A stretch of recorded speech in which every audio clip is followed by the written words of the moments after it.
Bonjour et bienvenue dans ce cours de marketing de la santé qui s'adresse à des professionnels de l'industrie pharmaceutique. Dans une première vidéo d'introduction générale, nous avons fixé le contexte de la vente des produits de santé. Dans cette deuxième vidéo, nous nous attarderons sur le cycle de vie d'un produit et celui du médicament en particulier. Enfin, je décrirai les différents marchés en fonction des besoins des consommateurs. Voilà. Donc, ce cycle de vie du produit rapporté au volume des ventes, dit que la phase de développement, bien sûr, est neutre en termes de vente. Quand on développe un produit, par définition, on ne le vend pas. On introduit ce produit sur le marché, il y a une phase de lancement, et vous connaissez cette courbe qui va monter très gentiment vers son plateau, dans sa phase de croissance, va arriver au plateau. La phase du plateau, c'est la maturité du produit sur le marché. Puis, si on ne fait rien, le volume des ventes diminue, c'est la phase de déclin du produit ou du service. Il va falloir apporter ces notions basiques à notre domaine en introduisant sur l'axe des ordonnées la notion de rentabilité du produit. Évidemment, en phase de développement, nous sommes dans une rentabilité négative. Développer un médicament coûte environ 800 millions d'euros. Pour un produit de biotechnologie, ça peut être beaucoup plus. On est de l'ordre du milliard ou de plusieurs milliards d'euros. 2 à 3 milliards d'euros. Donc, une société qui est capable d'investir 800 millions d'euros dans le développement d'un produit, dont on n'est pas sûr qu'il ait l'autorisation de mise sur le marché, c'est une société qui est capable de perdre 800 millions d'euros. Il n'y en a pas beaucoup. Donc, période de rentabilité négative, et phase de lancement. Non seulement j'ai dépensé 800 millions d'euros, et je vais devoir vous payer, vous, sur le terrain, pour aller lancer le produit. Vous allez partir, c'est des armées de visiteurs médicaux qui vont partir à la conquête des médecins. Ça coûte très cher, et ce coût va s'ajouter au coût du développement. Clinique, recherche pharmaceutique, développement préclinique, développement clinique, et développement commercial. Donc ce qu'on entend dans le développement, c'est tout ça. C'est beaucoup d'argent. Ce qui fait que mon produit doit s'envisager avec une valeur future. Je dois viser, dès l'origine de mon produit, un marché qui me permettra le retour sur investissement à hauteur des sommes engagées. Donc il va falloir que j'ai calculé la phase de croissance et la maturité du produit, parce que finalement, ce qui doit s'équilibrer, c'est l'air sous la courbe. Je vais arriver au point mort ici. Ma balance coût-chiffre d'affaires, rentabilité, va s'équilibrer ici, lorsque l'air des ventes ici compensera l'air sous la courbe ici du coût du développement du produit. Donc je suis en valeur future. Et de la même façon, phase de maturité, phase de déclin, si on ne fait rien. Alors sachez que pour un produit de santé et un médicament en particulier, 20% du budget marketing alloué au produit est dépensé dans les 4 années qui précèdent le lancement du produit sur le marché. 4 ans. Donc le produit n'a pas encore l'AMM, on commence déjà à développer une stratégie marketing et à lancer l'idée sur le marché.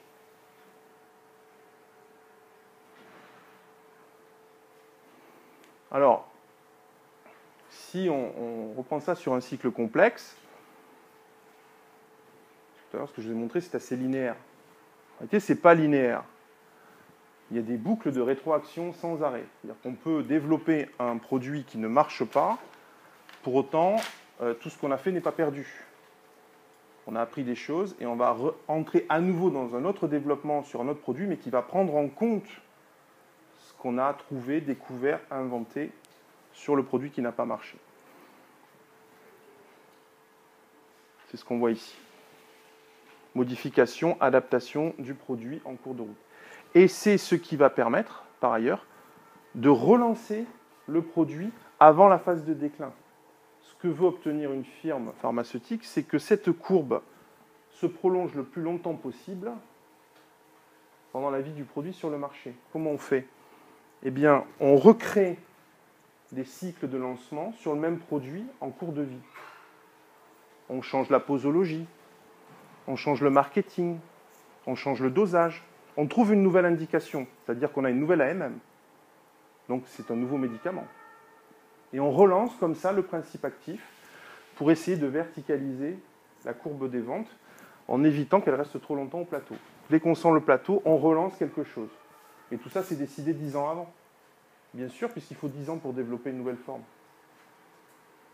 Vous voyez le système? C'est pour ça que votre relation avec les prescripteurs doit s'établir sur le très long terme. Car le laboratoire, lui, investit sur du très long terme. J'ai travaillé, quand j'ai commencé ma carrière, en 1994, sur un produit qui s'appelle le pentasaccharide, qui était en phase 2A. Donc il avait déjà passé toutes les étapes du développement pharma, etc. Il est arrivé sur le marché au milieu des années 2000. Ça faisait très longtemps que j'étais parti de chez Sanofi. Vous voyez? On travaille en valeur future. Alors, dans la phase d'analyse des besoins, chose que vous connaissez déjà, j'imagine, on vous a déjà parlé de ça, pyramide des besoins d'Abraham Maslow. Quand on veut sectoriser le marché, donc on s'appuie sur cette pyramide des besoins d'Abraham Maslow, qui est un peu datée, puisqu'il l'a créée en 1943. Ce qu'on sait aujourd'hui, c'est que pour un individu donné, tous ces compartiments existent dès le départ. Ce n'est pas progressif. C'est simplement l'histoire de vases communicants. Et donc, plus on progresse dans l'ascenseur social, plus l'accomplissement de soi, le vase accomplissement de soi va se remplir. Mais il existait déjà au départ. Hein. L'envie d'accomplissement existait déjà au départ, mais elle était mal remplie, en quelque sorte. C'est ça que ça signifie. Et aujourd'hui, pour en revenir à ce que je vous disais au tout départ sur la relation, sur j'existe sur la toile, sur c'est ça qui a de la valeur, on pourrait aujourd'hui imaginer une pyramide des besoins comme cela. C'est qu'aujourd'hui, on sait qu'un individu, il a besoin de boire dans l'ordre des besoins naturels et nécessaires. Il a besoin de boire, de manger, de dormir. Mais pour pouvoir, dans une société comme la nôtre, pour pouvoir boire, manger, dormir convenablement, il doit avoir un boulot. Et pour avoir un boulot, il faut qu'il ait un réseau social. Or, aujourd'hui, les réseaux sociaux sont sur la toile. Si votre CV reste au papier, aujourd'hui, vous n'avez aucune chance de vous faire embaucher. Vous savez ça. Hein? Si vous n'êtes pas sur LinkedIn, vous n'avez pas un modèle PDF, même des automates aujourd'hui qui gèrent les candidatures, vous savez ça. Hein? Je vous parlais du souk de Marrakech. Donc je n'oublie pas que la relation humaine est toujours ce qui va nouer la relation commerciale ou la relation d'emploi.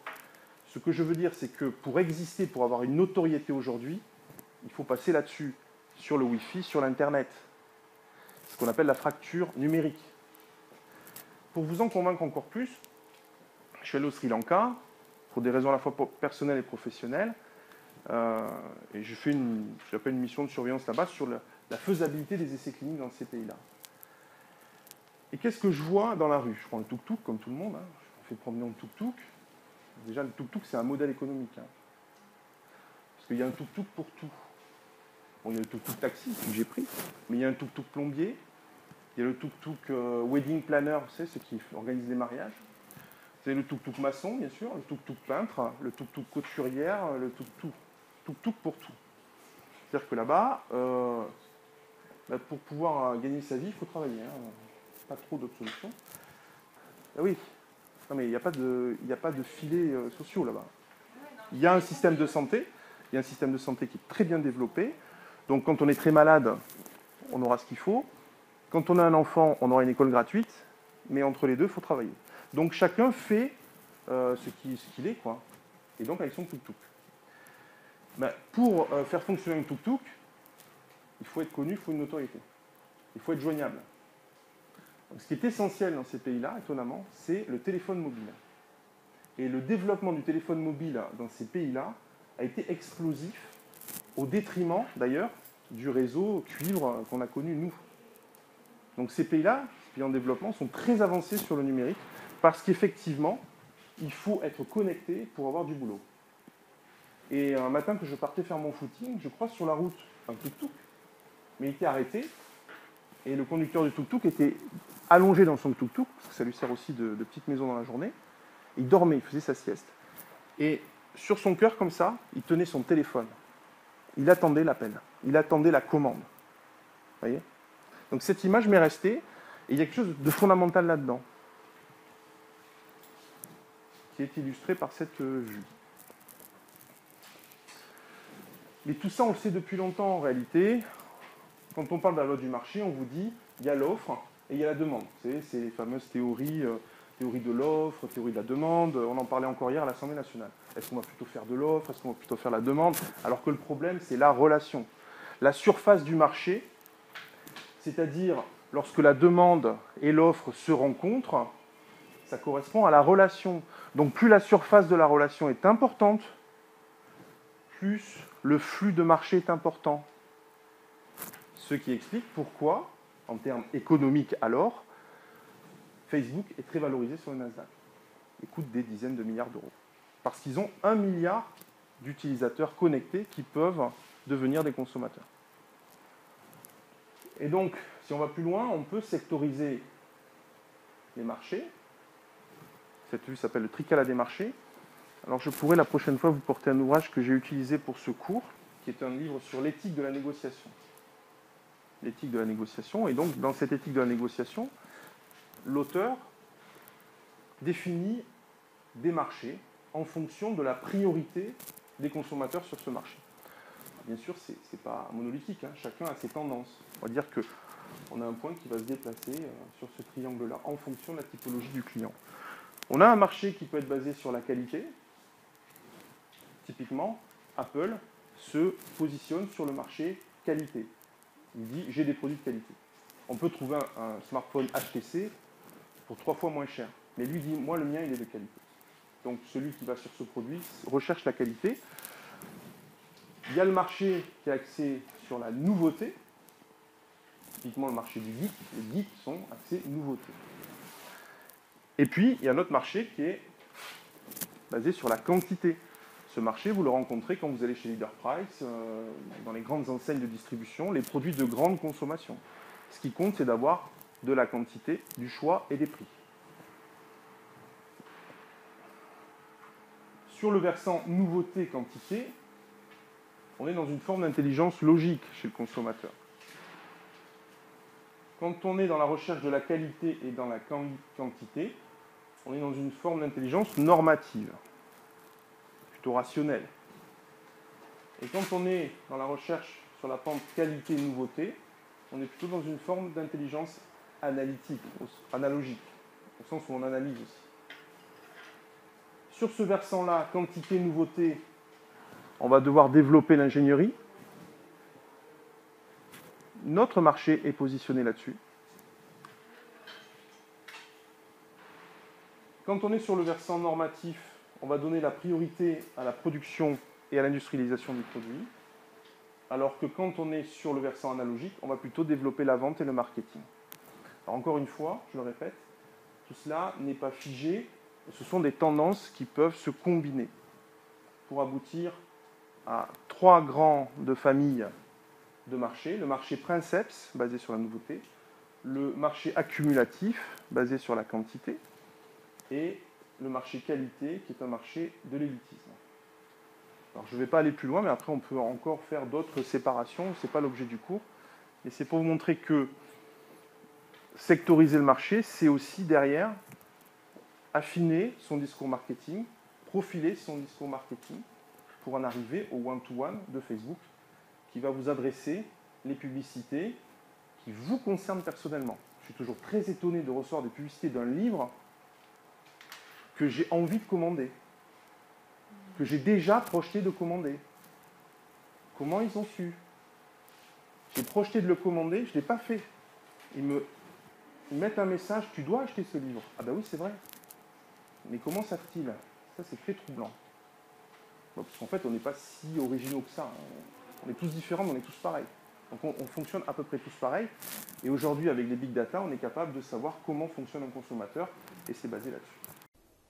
En guise de conclusion de cette partie, nous pouvons dire que le cycle de vie du médicament fait sa singularité dans la mesure où on travaille pendant 10 ans en valeur négative de rentabilité et qu'ensuite la relation dans les lois du marché au travers des technologies de l'information et de la communication d'aujourd'hui, bouleverse les lignes de faille du marché et des différents produits et services qui sont vendus, et cela vaut pour le domaine de la santé, bien évidemment.